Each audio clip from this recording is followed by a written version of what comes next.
Halo semuanya, host magang Jonathan di sini. Gue tuh senang banget sama benda baru. Handphone baru, keyboard baru, bahkan laptop baru.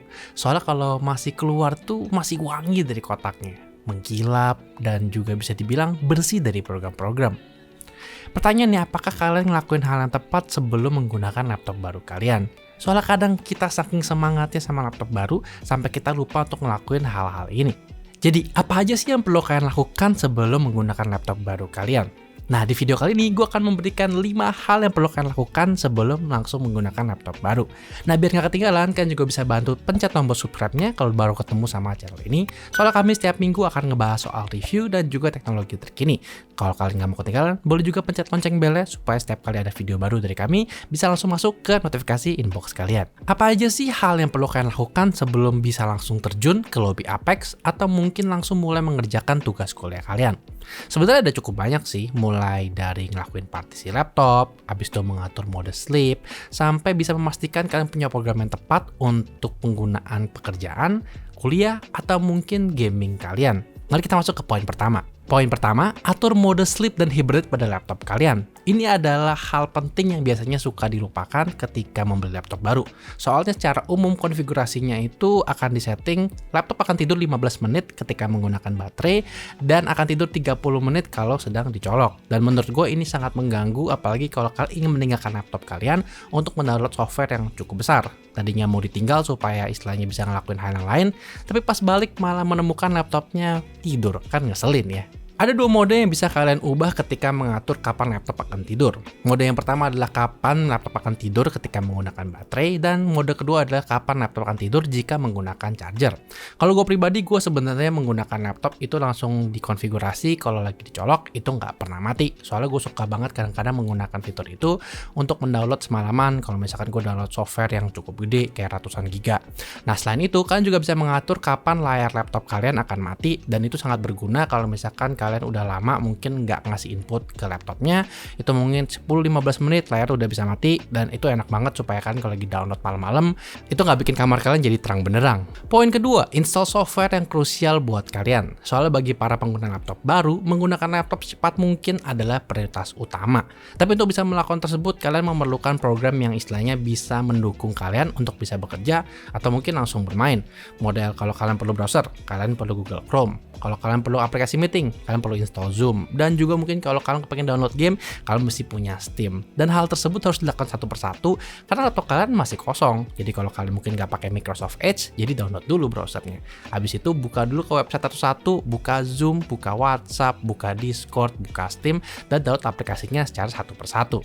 Buat kalian yang mau cara yang lebih praktis, bisa mengakses website Ninet.com. Ini adalah sebuah website yang menyediakan paket program yang ingin di-download dalam satu paket saja. Jadi kalau misalkan kalian pengen download model dari browser, itu sampai kayak aplikasi konektivitas, produktivitas, dan juga mungkin aplikasi yang sedikit lebih teknikal kayak development, itu semuanya bisa di-download dalam satu paket. Dan Ninet ingin memastikan bahwa semua installer ini tidak memiliki instalasi untuk menawarkan aplikasi third party lain atau mungkin kayak install extension toolbar yang kalian nggak perluin.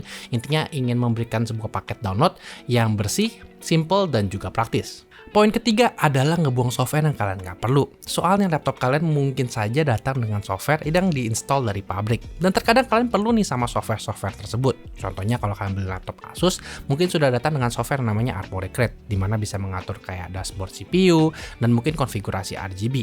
Tapi bisa jadi ada software yang kalian nggak perluin, macam kayak mungkin McAfee Trial atau mungkin Office Trial.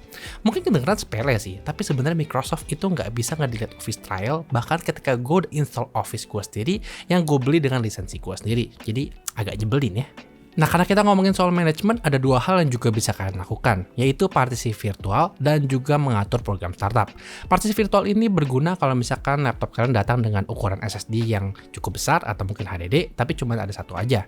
Soalnya partisi ini bisa kalian gunakan untuk menyimpan file personal atau mungkin game yang kalian mainkan, tapi bisa terpisah dari OS Windows-nya sendiri. Sehingga kalau misalkan OS-nya mengalami masalah dan kalian harus kayak melakukan install ulang, itu kalian nggak perlu selalu backup data kalian, dan partisi tersebut aman dari bagian bagian instalasi ulang. Jadi kalian kayak nggak perlu punya hard disk eksternal atau mungkin harus backup setiap kali install ulang. Semuanya itu bisa aman di partisi virtual yang sudah kalian bisa. Mengatur program startup juga penting untuk bisa mempengaruhi boot time dari laptop kalian setiap kali dinyalain dari mati. Soalnya kalau misalkan kalian pakai aplikasi macam seperti Spotify, Discord, atau mungkin Adobe, itu biasanya mereka menyalakan program startup untuk di-enable, jadi setiap kali kalian nyalain Windows, mereka programnya udah langsung nyala.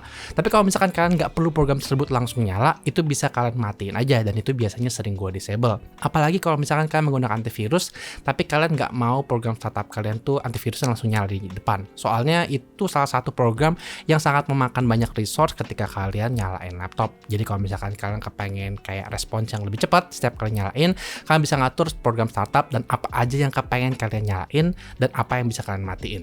Poin keempat adalah nge-upgrade laptop kalian. Soalnya kalau misalkan laptop kalian datang dengan slot M.2 yang bisa diisi dengan SSD, mungkin gua rasa ini adalah saat yang tepat untuk upgrade dan kalian punya budget ekstra.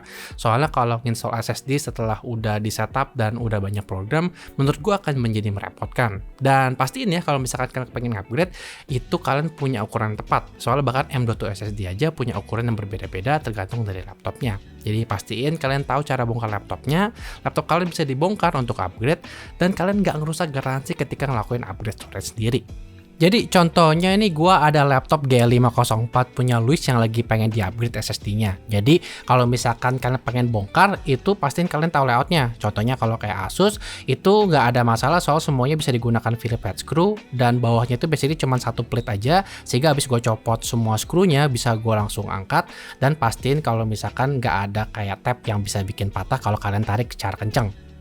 Kalau misalkan kalian udah angkat semua bodinya, kalian bisa menemukan storage, dalam kasus ini SSD, karena M.2 SSD-nya mau gue ganti dengan SSD dari grup tim MP33 sebesar 1 TB. Kalian pasti perhatiin kalau M.2 itu punya ukuran dan juga kepala yang berbeda, jadi kalau misalkan kalian berencana untuk upgrade, pastikan untuk udah ngecek dulu kepalanya itu bisa colok sesuai dengan yang dimiliki laptop kalian, dan pastiin bahwa panjangnya itu juga sama, karena SSD itu punya panjang yang berbeda-beda. Setelah kalian udah mastiin itu semua, tinggal pastiin untuk ganti, pasang kembali bootstrapnya, dan kalian sudah dapat laptop yang di-upgrade. Poin kelima, update software kalian. Waktu yang paling tepat untuk beberes software adalah ketika laptop kalian masih kosong dan masih baru. Jadi kalau misalkan kalian ingin menggunakan Windows 10 dan ingin memastikan semuanya itu aman tentram, update semua security patch-nya sampai mentok. Kalau misalkan kalian kepengen update ke Windows 11, upgrade juga waktu mumpung masih kosong. Tapi pastiin ya, kalian kayak semua programnya itu compatible. So, Windows 11 itu relatif baru, dan terkadang ada beberapa aplikasi yang masih belum compatible. Dan kalau laptop kalian datang dengan dedicated graphic card, macam seperti Nvidia atau mungkin AMD, update juga drivernya biar compatible sama semua game terbaru. Selain memastikan kalau hardware kalian berjalan dengan kompatibilitas dengan game seluas mungkin, ada kalanya kalian harus download software yang lebih tua untuk bisa nge-support game tersebut. Sering banget gue temuin kalau misalkan gue kepengen main game yang punya support di bawah DirectX 11, gue harus download library yang kayak contohnya DirectX 9.0C, yang biasa bisa gue temukan dengan paket DirectX End User Runtime dari Juni 2010. Ini sering banget gue temuin kalau misalkan gue lagi install ulang dan menggunakan atau menjalankan game yang tergolong cukup tua. Jadi sebelum kalian panik abis itu cari di internet kenapa game ini nggak bisa dijalanin karena hilang 1 atau 2 .trl, kalian pastiin dulu untuk download library seperti ini. Soalnya kalau misalkan kalian download .trl, itu bisa ujung-ujungnya malah ada sesuatu yang nggak jelas dan malah bikin komputer kalian berbahaya. Gue sebenarnya masih punya beberapa tip ekstra ketika mengatur laptop baru, tapi ini sifatnya lebih minor lah. Contohnya kayak mengatur mode performance bahkan ketika dalam mode baterai, sehingga performanya itu tetap bisa lari kenceng tanpa harus colok ke listrik. Kalian juga bisa atur kalau misalkan menggunakan setup external monitor untuk bisa keluar di sebelah kiri, di sebelah atas, atau mungkin di sebelah kanan. Secara default itu selalu muncul di sebelah kanan, dan kalau nggak sesuai sama setting kalian itu kan nyebelin.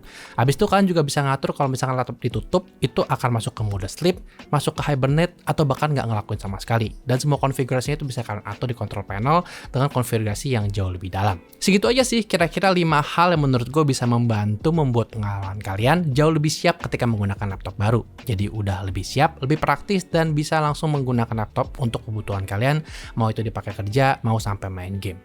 Tapi gue penasaran deh, kayak kalau dari kalian, tips and trick apa sih yang biasanya kalian lakukan ketika menyiapkan laptop baru kalian?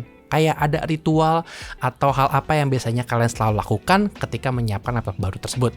Boleh dong share semua tips dan insight kalian di kolom komentar di bawah. Dan kalau misalkan kalian mau gue ngebahas soal tips komputer lainnya, boleh dong saranin gue di kolom komentar gue harusnya bahas apa soal tips and trick laptop atau mungkin komputer secara umum. Dan boleh share videonya ke teman atau saudara kalian yang baru aja ngebeli laptop baru supaya langsung bisa pakai laptopnya lebih nyaman lagi. Nah, kalau misalkan kalian nggak mau ketinggalan soal semua update video dari Kagetek, bisa follow semua sosial media kita atau mungkin join Discord buat obrolan yang jauh lebih asik. Nama gue Jonathan, dan sampai jumpa di video selanjutnya.